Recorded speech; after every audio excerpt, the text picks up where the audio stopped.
You will take 4 steps in total. Try keeping the steps small. Remember to start with the left leg.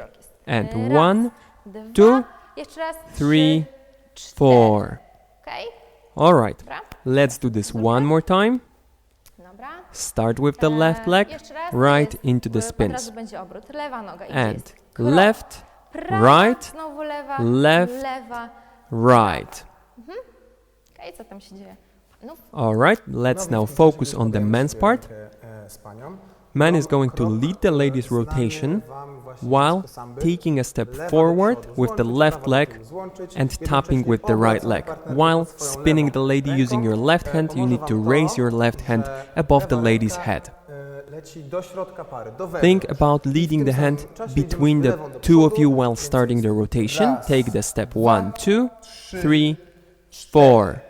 Keep the rhythm of the steps exactly the same as at the beginning of the routine. So you're taking a step, tap, step, tap.